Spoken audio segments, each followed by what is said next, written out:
कमाल का देश है साहब। पिज्जा इस देश में 30 मिनट में घर पे आता है। 30 मिनट में नहीं आए तो पैसे वापस कर देते हैं। आप पुलिस वालों को बुला के देखिए।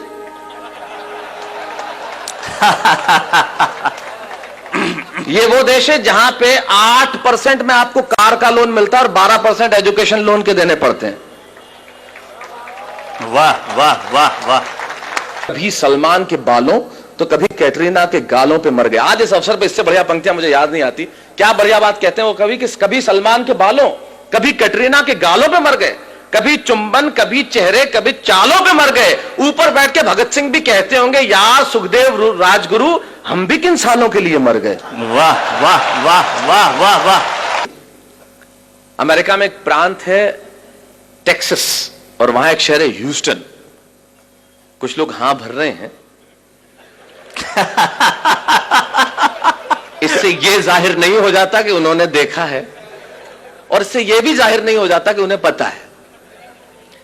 इससे यह जाहिर होता है कि आदमी समझदार है और सामने वाले को यह जताना जानता है कि मैं जानता हूं। तो टेक्सास में ह्यूस्टन शहर में जब मैं काव्य पाठ कर रहा था और काव्य पाठ करने के बाद जब मैं बैठा तो बैरागीदार जैसे लोग मिलते हैं आके मिले और कहने लगे माइक पे खड़े होकर बहुत चिल्लाते हो कि हमारा हिंदुस्तान ऐसा है, हमारा मुल्क ऐसा है, हमारा देश ऐसा है, हमारा देश वैसा है।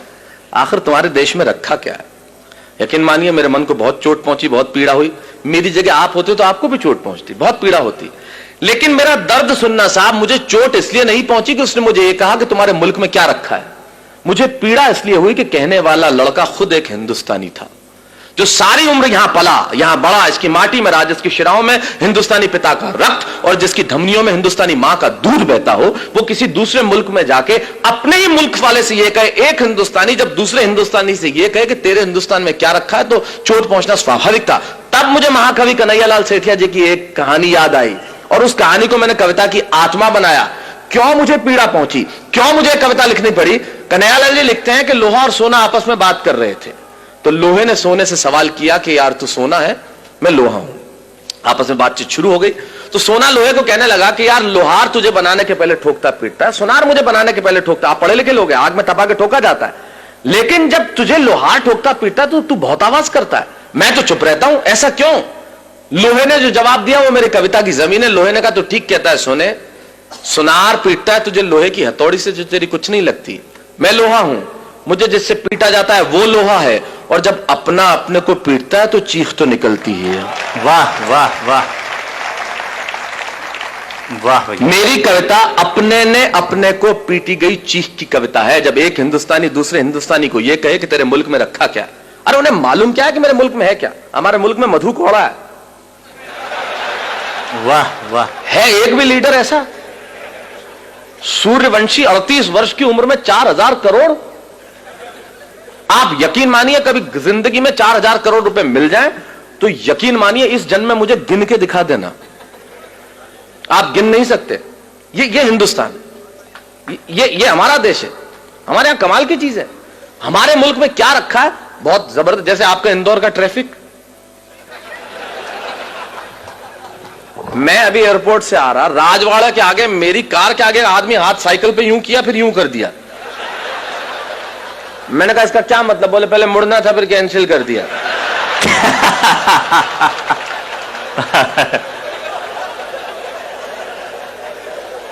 अब कर लो, आप क्या कर लो, ये अपने इंडिया में ही हो सकता है। कार में आगे एक औरत हाथ निकाले भी, मैंने कहा इसको मुड़ना होगा, आधे घंटे तक मुड़ी नहीं। मैंने कहा बहन जी क्या? अरे नहीं, बोले मैं तो नेल पॉलिश सुखा रही थी। ये अपने मुल्क में ही हो सकता है। तब मैं बताता हूं मेरे मुल्क में है क्या। दो दृश्य करता हूं पैदा। अमेरिका में एक लड़का मुझसे कहता है तेरे देश में रखा क्या है। तब सुनिए कि अमेरिकन परिवार में एक लड़का घर में आया, बहुत समय बाद सुना था तो हो सकता है मैं कहीं इधर उधर हो जाऊं, लेकिन याद करने की कोशिश करता। अमेरिकन परिवार में एक लड़का घर में आया और अपने पिता से कहने लगा, come on dad what a bad day. Come on dad. American परिवार में एक लड़का घर में आया और अपने पिता से कहने लगा, come on dad what a bad day, I just want to change my girlfriend. ये बेटा बाप से बात कर रहा है। Come on dad what a bad day, I just want to change my girlfriend. अब मैंने तुरंत ये शब्द सुना और मेरे कान खड़े हुए। मैंने कहा सुनो, काम की बात चल रही है। मैं रेगिस्तान का निवासी, वैसे ही सूखाग्रस्त इलाका, तो ऐसे शब्द सुनने में बड़ा अच्छा लगता है। Come on, Dad, what a bad day. I just want to change my girlfriend. पिता बोले, okay, okay, don't get tense. Just think she was a nonsense and change it. और मैंने कहा गजब का बाप है, कितना सपोर्टिव फादर, अपने बेटे को खुद कह रहा है कि सारी चिंताएं हटा और दूसरी लड़की। मैं आपके जनरल नॉलेज को प्रणाम करना चाहता हूं, और जिस भाषा की अशोक भाई साहब बात कर रहे थे, हिंदी साहित्य आपका बरसों तक ऋणी रहेगा। आपने जो शब्द सौंपा है, समवेत स्वर में सैकड़ों लोगों ने जो एक साथ कहा है, पटा। मैं किसी और शब्द का भी प्रयोग कर लेता, लेकिन जब आपने कह दिया तो वैसे अच्छा एक बात है, इस शब्द का कोई तोड़ भी नहीं है, हो ही नहीं सकता। जो परिश्रम, जो मेहनत, जो पसीना पटाने में है, वो किसी और शब्द में आए। आप पटाने में मतलब आप प्रक्रिया नहीं समझे, मैं शब्द की बात कर रहा हूं, वो किसी और शब्द में आ ही नहीं सकती। मैंने अंग्रेजों को कहा तुम हमारा क्या खा के मुकाबला करोगे बताओ, तुमने हमारी जोड़ के शब्द ले आओ बस। बोले क्यों? मैंने कहा तुम चेहरे को अंग्रेजी में क्या कहते हो? बोले फेस। मैंने कहा थोबड़े को बताओ। बोले पत्नी को अंग्रेजी में क्या कहते? बोले वाइफ। मैंने कहा लुगाई। मैंने कहा तुम मुकाबला कर ले बस हमारा, कहीं से मुकाबला करके बता दे कि तू क्या करता है। मैंने कहा तुम्हारा किसी से मतलब तुम्हारा किसी से मोहब्बत हो जाए तो क्या बोलते? बोले अफेयर। मैंने कहा लफड़ा। बोल। मैंने कहा तुम अगर कुछ पियोगे तो क्या बोलोगे? बोले आई विल ड्रिंक लस्सी। मैंने कहा जा इंदौर में, बोले एक गिलास लस्सी हेड़ ले। तेरा बाप नहीं ला सकता है शब्द, हमारा मुकाबला कर सकता है क्या? कर ही नहीं सकता। फिर मैंने कहा हमारी पत्नी रोज उठ के हमसे एक वाक्य बोलती है तो उसका अंग्रेजी में अनुवाद कर दे, मैं गुलाम हो जाऊंगा तेरा। बोले क्या बोलती है? मैंने कहा बोलती है तुमसे शादी करके तो मैंने करम ठोक लिए हैं। मैंने कहा ला करम और ठोक, तेरा बाप अंग्रेजी में नहीं ला सकता करम और ठोक। मैं चाहता हूं हमारी हिंदी भाषा के सम्मान में एक बार जो अद्भुत भाषा है हमारी, वाह वाह वाह वाह, स्वागत है स्वागत है स्वागत। कर ले कोई मुकाबला, हमारा क्या करेगा? बोले पत्नियां ऐसे बोलती है। मैंने कहा इससे ज्यादा बोलती हैं। मैं अपनी पत्नी को गोवा घुमाने के लिए ले गया तो कहीं था नहीं, चर्च में ले गए, उसने श्रद्धा के मारे ईसा मसीह के पांव छू लिए। मैंने कहा तू मेरे तो नहीं छूती। बोले तू भी लटक जा। मैंने कहा तू तो अनुवाद करके बता दे इसका। हमारी ट्रकों के पीछे लिखा रहता है ट्रक नहीं है मेरे जिगर का फूल है, और माल उतना ही भरूंगा जितना गवर्नमेंट का रूल है। मैंने कहा कर जिगर के फूल का ट्रांसलेशन, क्या लिखेगा? Flower of liver. और मैंने कहा तुम्हारी भाषा का जो हम इस्तेमाल करते हैं वो तो किसी का बाप नहीं कर सकता। मैंने कहा इंदौर, मैं इंदौर इतना आता हूं कि मैं तो लगभग, इंदौर मेरा बहुत प्रिय शहर है, और मैं बता दूं मुझे इतना मजा आता है, यहां की भाषा कमाल की है साहब। मेरा एक मित्र अपने ही मित्र के घर गया तो उधर से निकला वापस, मतलब किधर गए? बोले यार मैं इधर से निकल रहा था, मैंने सोचा तुम तो कहीं बाहर गए हुए तो सोचा भाभी जी को टच करता चलूं।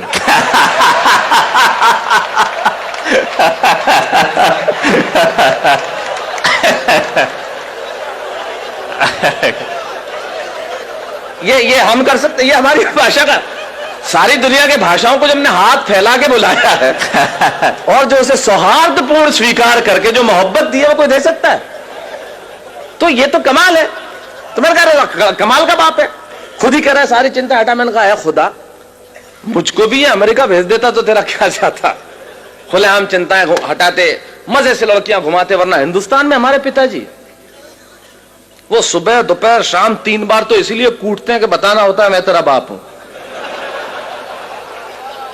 ये इंडियन बाप इस मामले में बहुत जालिम होता है, उसे सिर्फ कूटने का बहाना चाहिए। घर में निकर पहन के क्यों बैठा है? कूट दिया। पैंट पहन के बैठा है, फिर ठोक दिया। नई पैंट, कुछ नहीं पहना तो फूट ठोक नहीं था फिर तो। तब हमारे मुझे सुरेंद्र जी याद आते हैं, वो बहुत बढ़िया बात कहते हैं। सुरेंद्र जी कहते हैं कि जितने एनआरआई, मतलब अमेरिका में आपको मालूम है बच्चों को अगर आप पीट दो तो 911 पे कॉल करके तुरंत पुलिस, आप बच्चों को पीट नहीं सकते, पीटते ही बाप गिरफ्तार। एक हिंदुस्तानी बाप ने ठोक दिया, छोरे ने 911 पे फोन किया, बुला ली पुलिस, गिरफ्तार हुआ। जैसे ही जेल से छूटा बाप, तीसरे ही दिन इंडिया की टिकट कराई बेटे के साथ, और दिल्ली एयरपोर्ट पे उतरते ही नहीं, इससे यह जाहिर नहीं होता कि, इससे यह जाहिर होता है कि एनआरआई हर साल इंडिया आते क्यों। वाह वाह वाह। तो मैंने कहा यार खुदा मुझको भी अमेरिका भेज देता तो तेरा क्या जाता। ये देखिए अलग किस्म की देशभक्ति है जो मैं प्रस्तुत कर रहा हूं। मैं आया था जब अशोक जी एक बहुत बढ़िया बात कर रहे थे कि वीररस के कवियों ने एक इंच जमीन भी नहीं छोड़ी जहां पे झंडा नहीं गाड़ा। उनकी देशभक्ति थोड़े अलग किस्म की होती है। अच्छा, वो झंडा गड़ता पाकिस्तान पे ही है, चाहे वो रावलपिंडी हो, चाहे लाहौर हो, चाहे कराची हो। मैंने कहा आजकल चाइना बहुत बदमाशी कर रहा है, उधर क्यों नहीं गाड़ते?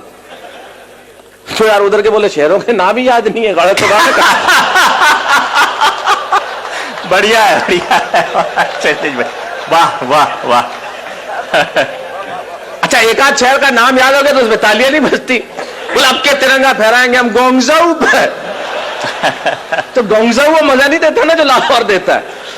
तो ये अलग किस्म की देशभक्ति।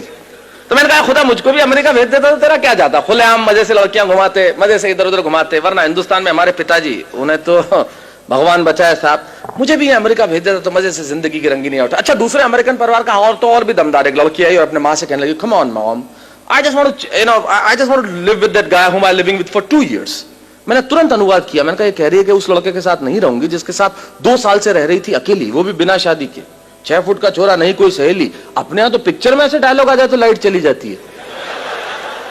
और ये देश कितना एडवांस है, हम इनसे कितना पीछे, कितना नीचे। मुझे भी अमेरिका आ जाना चाहिए और जिंदगी के मजे उठाना चाहिए। अब यहां से वो बात शुरू करता हूं जिसके लिए कविता लिखी। मुझे भी अमेरिका आ जाना चाहिए और जिंदगी के मजे उठाना चाहिए। ये बात मैंने वहां रहने वाले एक बुजुर्ग जोड़े को बताई तो उन्होंने बहुत धीरे से मेरा कंधा थपथपाया। ये बात कि मुझे भी अमेरिका आ जाना चाहिए और जिंदगी के मजे उठाना चाहिए, ये बात मैंने वहां एक रहने वाले बुजुर्ग जोड़े को सुनाया तो उन्होंने बहुत धीरे से मेरा कंधा थपथपाया और कहने लगे, बेटा ये बातें, ये रोशनी, ये चमक, ये दमक लगती बहुत सच्ची हैं और लगती भी खूब अच्छी हैं। अरे तुम्हें क्या मालूम, ऊपर से हंसते हम भीतर कितना पिसते हैं, इन आंखों से आंसू रिसते हैं। अरे तुम्हारे मुल्क में और कुछ नहीं होगा पर वहां सच्चे रिश्ते हैं। वाह वाह वाह वाह, बहुत अच्छा, बहुत अच्छा। तुम्हारे मुल्क में वहां कुछ नहीं होगा पर ये रिश्ते हमारे मुल्क में ही हो सकते हैं मित्रों, ये रिश्ते हमारे मुल्क में ही हो सकते हैं। ये जो सम्मान की परंपरा बची है वो इसी देश में बाकी रह गई है। तब कहता हूं कि तुम्हारे मुल्क में और कुछ नहीं होगा पर वहां सच्चे रिश्ते हैं। अरे वहां बेटा शाम तक घर नहीं लौटे तो पिता को खाना नहीं भाता। और अगली पंक्ति में बात कितनी छोटी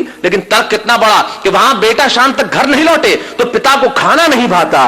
और इतनी तमीज तो है कि छोटा छिप जाएगा लेकिन बड़े के सामने सिगरेट नहीं पी पाता। इतनी तमीज तो है कि छोटा छिप जाएगा लेकिन बड़े के सामने सिगरेट नहीं पी पाता। और बहन बहन जब विदा होती है ना तो आंखों में आंसू सच्चे होते हैं और घर घर में पांव छूने वाले छोटे बच्चे होते हैं। मित्रों यकीन मानिए एक बात इन कवियों की उपस्थिति में कहना चाहता हूं, जो चीज हमारे पास है शायद उसके होने का एहसास हमारे पास नहीं है। मैं सिर्फ एहसास कराने के लिए आया हूं कि हमारे पास क्या है जो दुनिया के पास हो नहीं सकता। पूरी दुनिया के ग्लोब पे छोटे बड़े मिला के लगभग 183 देश हैं। छोटे बड़े कर लेंगे जो यूएन के सदस्य नहीं है तो 200-203 देश हैं। बैरागीदा अशोक जी जिनकी कविताएं सारी दुनिया में गूंजी है, एक कवि होने के नाते, एक अभिनेता होने के नाते सारी दुनिया में जाता हूं और सारी दुनिया के देखने के बाद इनकी उपस्थिति में एक बात दावे से कहता हूं, पूरी दुनिया के ग्लोब पे होंगे 203 देश साहब, लेकिन सिर्फ एक देश ऐसा है जहां बच्चे मां बाप के पांव छूते हैं, वो देश हिंदुस्तान है, दूसरा कोई देश नहीं है। तब कहना चाहता हूं ये इसी मुल्क में बचा है। तब कहना चाहता हूं कि विदा होती है ना तो आंखों में आंसू सच्चे होते हैं और घर घर में पांव छूने वाले छोटे बच्चे होते हैं। ये बात सुन के मैं सोचने लगा कि बात में दोस्त दम है। हम तो सिर्फ हम हैं। अरे क्या नहीं है मेरे मुल्क में, भले आंखों में धुआं और चेहरों पे गुबार है, दिल्ली में एक लूली लंगड़ी सरकार है, जेब में कुछ पैसा उधार है, न चमक है, न दमक है, न रोशनी है, न बिल्डिंग है, न कार है। मैं सारी चीजें स्वीकार करता हूं कि मेरे देश के पास नहीं है, लेकिन यकीन मानिए अगली पंक्ति में मैंने कविता नहीं लिखी। मैंने 125 करोड़ हिंदुस्तानियों के दिलों में बसने वाले एक शब्द को उठाया, उसे कलम की नोक पर रखा और पिरोता हूं आपके सामने और दावा करता हूं कि दुनिया भर के दौलत, दुनिया भर का वैभव तराजू के 2 पलड़े लीजिए और दुनिया भर का वैभव, दुनिया भर का यश, दुनिया भर की कीर्ति, दुनिया भर की समृद्धि तराजू के एक पलड़े में रख दीजिए और तराजू के दूसरे पलड़े में मेरे देश का सिर्फ एक शब्द जो आपके घर आंगन में और आपके दिलों में, ये शब्द सुन के अगर आपकी शिराओं में कहीं हिंदुस्तान बहता हो तो यहां से लेकर वहां तक मुझे बता देना कि मेरे देश के प्यास क्या है जो पूरी दुनिया के पास हो नहीं सकता। मैंने ये नहीं लिखा कि यहां सूरज सबसे पहले उगता है, मैंने ये भी नहीं लिखा कि यहां घास की रोटी खाने वाले महाराणा प्रताप हुए, मैंने ये भी नहीं लिखा कि सिकंदर के सेनापति अपनी बेटी की डोली यहां दे जाते हैं, मैंने ये भी नहीं लिखा कि यहां पन्ना धाय स्वामी भक्ति में बेटा कटवा देती है। मैंने ये नहीं लिखा कि हाड़ी रानी शीश काट के थाली में रख देती है। मैंने ये कुछ नहीं लिखा क्योंकि ये सच हम जानते हैं। मैं तो सिर्फ एक पंक्ति कहता हूं, एक शब्द मात्र कहता हूं कि वो जो हमारे देश में बसता है दुनिया भर में हो नहीं सकता। और रख दीजिए दुनिया भर का वैभव इस शब्द के सामने और फिर बताइए कि मेरे मुल्क के पास क्या है, कि बात में दोष दम है। हम तो सिर्फ हम हैं। अरे क्या नहीं है मेरे मुल्क में, भले आंखों में धुआं और चेहरों पे गुबार है, दिल्ली में एक लूली लंगड़ी सरकार है, जेब में कुछ पैसा उधार है, न चमक है, न दमक है, न रोशनी है, न बिल्डिंग है, न कार है, पर मेरे देश में संस्कार है। वाह वाह वाह वाह वाह वाह।